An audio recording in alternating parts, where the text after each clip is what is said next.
좋아요와 구독하기는 사랑입니다. 안녕하세요. 반갑습니다. 부동산입니다. 2018년 9월 7일 금요일입니다. 또 이번 한 주 이렇게 다 가네요. 자, 오늘 부동산 뉴스 짤막하게 읽어보도록 하겠습니다. 좋아요와 구독하기는 사랑입니다. 자, 첫 번째 뉴스입니다. 소규모 도시재생 자율주택 정비사업 서울 당산동서 첫 시동이라는 제목의 기사인데요. 이 자율주택 정비사업은 지금 정부가 추진하고 있는 도시재생 뉴딜 사업, 소위 말하는 도시재생 사업 중에서 소규모로 할 수 있게끔 하는 빈집 및 소규모 주택 정비에 관한 특례법에서 정하고 있는 이 민간, 그러니까 개인들이 할 수 있는, 그러니까 정부가 아닌 개인들이 할 수 있는, 민간이 할 수 있는 사업 방식 중에서 세 가지가 있어요. 자율주택 정비 사업, 가로주택 정비 사업, 소규모 재건축 사업, 이렇게 세 개가 있는데, 소규모 재건축 사업은 원래 하던 거야. 많이 하던 거. 그러니까 1만 제곱미터 이하의 작은 규모로 소규모 재건축하던 거 원래 이제 도시 및 주거환경 정비법에서 있었던 내용인데, 좀 더 쉽게 하게끔 하기 위해서 이렇게 빠져나온 거거든요. 원래 하던 방식이 있던 거고. 그다음에 이제 가로주택 정비 사업은 하고 있는 데들이 있죠. 자율주택 정비 사업은 요번에 이제 새로 도입한 건데요.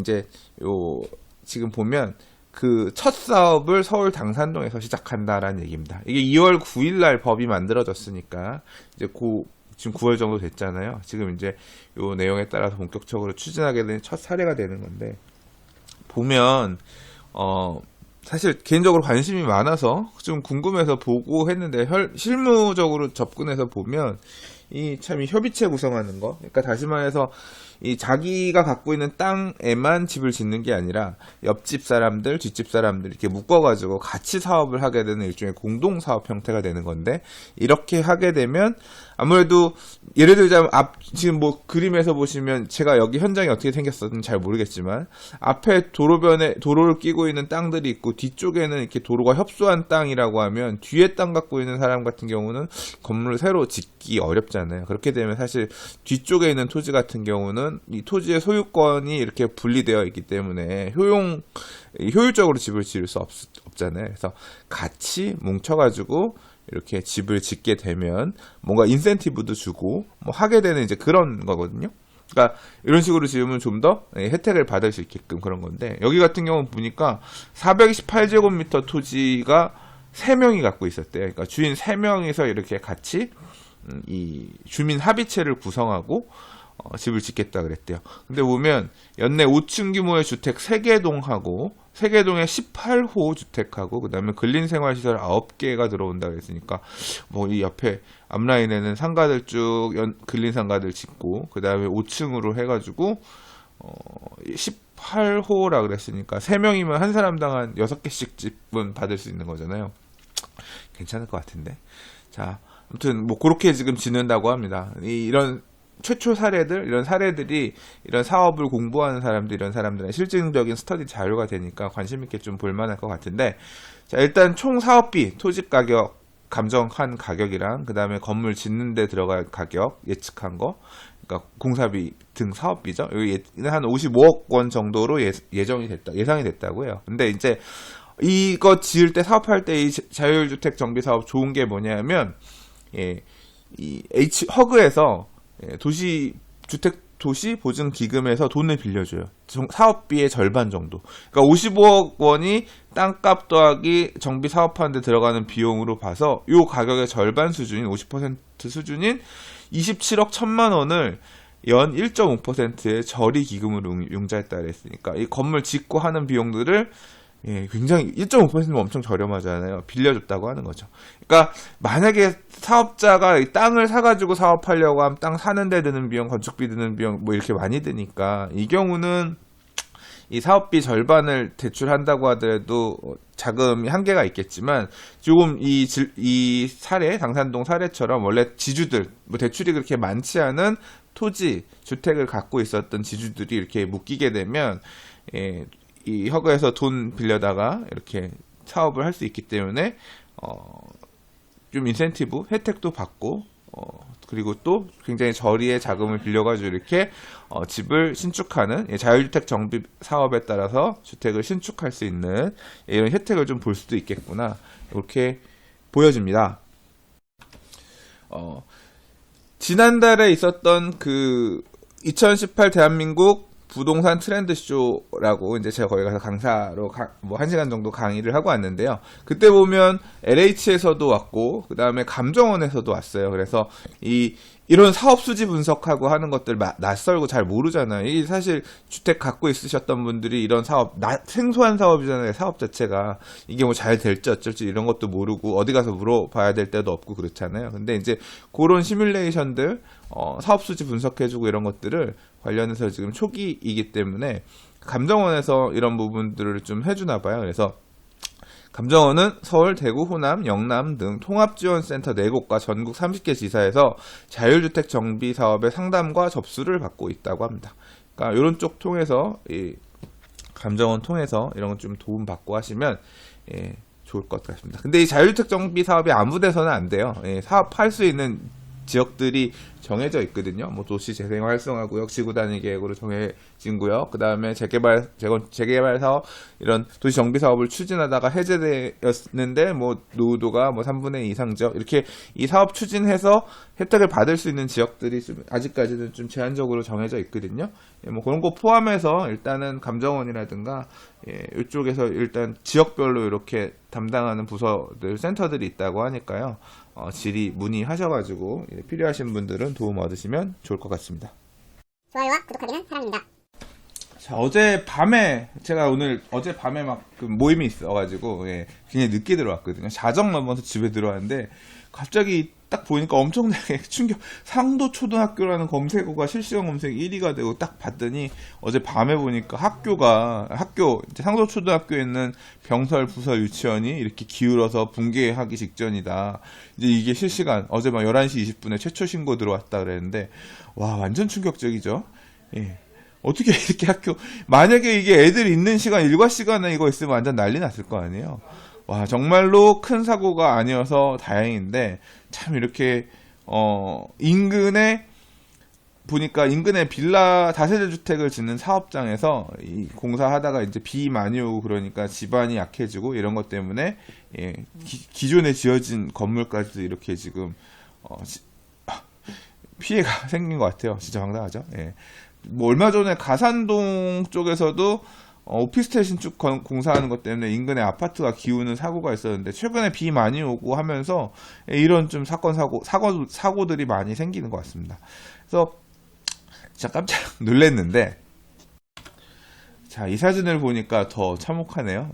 학교 자체가 굉장히 고지대에 이렇게 만들어져 있는 것 같아요. 근데 그 밑에 쪽에 이렇게 이제 뭐 46세대 정도 6개 동의 다세대 주택 49세대 6개 동의 49세대 다세대 주택을 짓는 곳이라고 하는데 이제 이게 땅을 파내고 했더니 이렇게 이제 힘 받을 부분이 없어지니까 무너져 내린 것 같아요. 와, 진짜 심각하다. 끔찍하다. 진짜 인명사고 크게 안 나서 정말 다행이네요. 근데 여기가 보면 제가 이제 위치를 대충 봤더니 좀 검색을 하다 보니까 여기가 상도 4동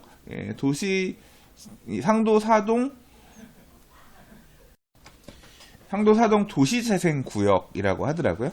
근데 여기가 과거에는 상도 11구역이라고 재개발 구역이었대요. 재개발 구역이었는데 재개발 사업이 상도 11구역 같은 경우 굉장히 특수한 케이스더라고요. 상도 11구역. 검색해 보면 뭐 지덕사라 그래서 이 안에 뭐 땅을 갖고 있는 사람도 있고 그다음에 무허가 주택 문제도 있고 그래가지고 이 재개발 사업이 가다가 뭐 아무튼 좀 잘 못 갔던 좀 되게 아픔이 있는 지역인 것 같아요. 근데 이제 그런 이유 때문에 서울시에서도 신경을 써서 이 지역을 도시재생구역 지정해가지고 좀 되게 신경 써서 정비하려고 했던 걸로 알고 있는데 그래서 이 인근에 보면 서울형 아까 아까 제가 자율주택 정비 사업 이제 첫 사례라 그랬는데 서울형 자율주택 정비 사업 공사하고 있는 곳도 인근에 또 있다고 하더라고요. 그래서 혹시 거기가 무너진 거 아닌가? 사실 저도 좀 싶어 찾아봤는데 그건 아닌 것 같고 그냥 그 인근에 다세주택 공사했던 곳인 것 같은데 굉장히 안타깝죠. 예, 재개발 사업이 잘 추진되었으면 좋았을 텐데 재개발 사업도 무산이 돼서 잘 안 됐고, 그 다음에 이제 여전히 열악하고, 지금 당장 보시는 것처럼 이렇게 되게 구릉지 언덕진 곳이잖아요. 예, 그래서 도시 재생 사업이라도 잘 해서 이렇게 살기 좋은 동네가 뭐 좀 아쉬운 부분이 있다고 하더라도 보완이 돼서 갔었으면 좋았을 텐데, 예, 뭐 이런 안 좋은 사고도 나고 하니까 참 안타까운 마음이 듭니다. 좋아요와 구독하기는 사랑입니다. 요새 서울시랑 국토부랑 기싸움이 되게 세죠. 예.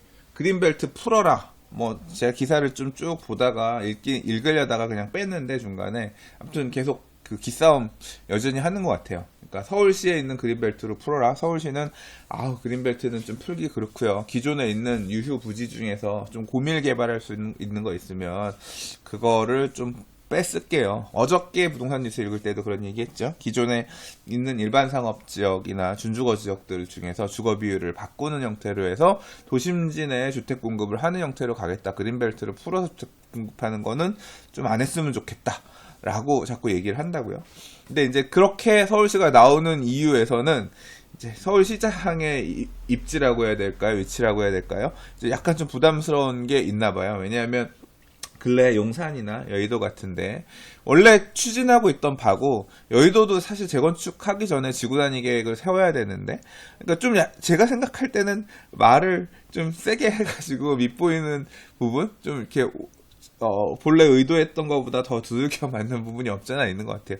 용산 마스터 플랜도 원래 연내에 낸다고 예전부터 있었고, 지방선거가 있기 전에 발표하면은 선거에 영향이 있을 수도 있으니까 오히려 이제 밀어놨던 건데, 끝나고 나서 용산 마스터 플랜 하겠다, 발표하겠다라고 얘기한 거고, 여의도 같은 경우도 이제 본격적으로 재건축 사업 추진하려면 여의도도 70년대 이렇게 70년부터 들어서기 시작해가지고 좀 더 체계적인 개발을 해야 되기 때문에 지구단위 계획이 필요한데, 과거 오세훈 시장 시절에 수립했던 이 지구단위 계획은 실질적으로 그거에 따라 사업이 지금 주민들이 못 가고 있으니까 뭔가 큰 틀에서 다시 변화가 필요한데, 이제 그 부분에 대해서 얘기를 하면서 좀 자신만만하게, 예, 뭐 어조라든가 뉘앙스에서 좀 이제 그런 부분이 없잖아 있긴 했습니다만, 그게 부동산 가격이 막 급등하는 불을 지피는 데 주된 원인이 되기도 사실은 하기는 했죠.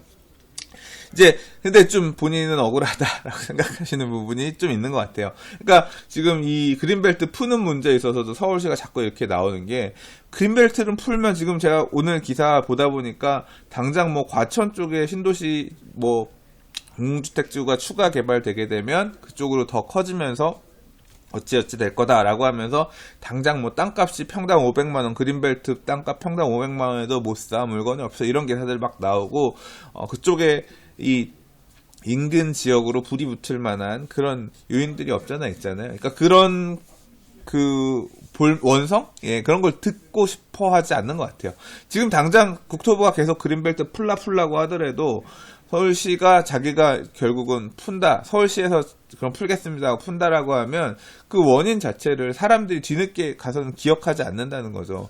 권한이 너한테 있는데 네가 풀었으면 네가 책임지는 거 아니냐. 국토부가 요구해서 뭐 어쨌다라는 목소리가 그때 가서는 들리지 않을 거다. 결국 또 만약에 그린벨트 풀어서 뭐 그로 인한 집가 폭등이라든가 문제가 생겼을 때 또 그 책임, 지난번처럼 내가 독박 써야 되는 거 아니냐, 이제 그런 부분에 있어서 약간 좀 부담을 느끼는 것 같아요. 그러니까 서울시에서는 자꾸 지금 여기 나오는 것처럼 유휴지, 철도부지 등 검토해가지고 인서울 기존에 그린벨트 풀지 않고서도 공급할 수 있는 방법을 찾겠다 계속 얘기를 하는 것 같은데, 자 이제 뭐 어떻게 나올지, 그린벨트 일부 푸는 거 풀고 뭐 또 이렇게 좀 서로 적당한 선에서 조율하고 갈 수도 있을지 모르겠는데, 지금 일단 유휴지 푸는 부분들은, 네, 전화 소리 죄송합니다. 예. 자, 뭐 유휴지, 철도부지들 얘기 나오고 있는데, 이런 지역들 중에서 풀고 여기에다가 좀 고밀 개발하는 주택지들 짓는 그런 형태. 과거 행복주택이 이런 형태였잖아요. 저기 가좌역에 가면 행복주택 졌죠. 여기 보면 거기도 마찬가지로 철길 위에다가 졌는데, 이제 이런 땅들을 그렇게 활용할 수 있을 거다라고 보면, 뭐 넓은 땅도 있고 좁은 땅도 있어요. 전체적으로 그렇게 큰 땅은 아니에요. 큰 땅은 아닌데 양재동, 동선동, 그다음에 하월곡동. 제가 요 지역은 잘 모르겠어요. 377, 378 이런 거는 얼마 면적이 안 되고 양재동 같은 경우는 3,866제곱미터니까 한 1,200평 되나요? 그래도 면적 좀 되네요. 한강로에도 한 100평, 120평 그 정도 있고 110평 정도 있고. 자, 그다음에 유휴철도 부지라고 해서 이제 언급되고 있는 지역들 보면 이 효창공원 함량의 8,090제곱미터 이런 면적 꽤 되죠. 제가 알기로는 이게 이 공원이거든요. 그러니까 이 경의선 숲길공원 지으면서 효창역 앞 부근에 이제 사람들 오갈 수 있는 그런 광장처럼 이렇게 만들어놨는데, 여기도 유휴철도 부지가 돼서 이걸 개발한다고 하면 이 앞에 지금 뭐 효창 5구역 해서 이제 롯데캐슬 아파트 짓고 있고, 지금 뭐 이번에 KCC 아파트 지금 지었고 그런데 거기에다 또 아파트 지역 꽉 막아버리면 이것도 되게 골 때리겠다. 이게 그렇고요. 영등포역의 소화물 취급소 부지도 또 이렇게 활용할 수 있다고. 망우역 같은 경우는 가보면 땅 많죠. 예, 망우역. 예, 이게 철길 밑에 뭐 현대엠코 프리미어 팰리스인가 뭐 이제 그런 거 플레이스인가 뭐 있고 하지만 그 뒤편에 망우역 부지들도 좀 활용할 수 있겠다 이런 식으로 서울시가 자료를 내놓고 있고, 그다음에 공덕역 연변 부지라고 되어 있는데 공덕역 주변도 보면 마찬가지로 경의선 숲길공원 부지들이 있거든요. 그리고 뭐 늘장이라고 해서 장하고 있는 그런 지역들도 있고, 이제 그런 토지도 만약에 이 유휴철도 부지라고 해서 주택을 짓는다라고 하면 고도 이 경의선 숲길공원 주변으로도 지금 이 경의선 숲길공원이 말 그대로 공원이잖아요. 그러니까 사람들 다닐 수 있고 산책로 있고 나무 심어놓고 이런 공간인데 그 땅에다가 집 짓기 시작하면 그 전망 나오고 있는 거 보고 있는 주택들 완전 새로 지은 아파트들 많이 있는데 완전 황당하겠는데. 예. 아무튼 서울시의 이런 액션들이 또 피해를 주는 지역들도 나올 수 있겠구나 그런 생각이 듭니다. 좋아요와 구독하기는 사랑입니다. 자, 오늘 준비한 뉴스는 여기까지입니다. 오늘은 이 정도 영상 짧게 읽어보도록 하겠습니다. 자, 이번 한 주도 정말 고생 많이 하셨고요. 다음 주에 다른 부동산 뉴스로 인사드릴게요. 오늘 좀 시간 좀 내서 어제 뭐 다른 별도의 클립 준비한다 그랬는데 못 올려드렸어요. 오늘 좀 시간 내서 영상들 다른 것들도 좀 찍어보도록 하겠습니다. 좋아요와 구독하기는 사랑입니다. 감사합니다. 부동산이었습니다.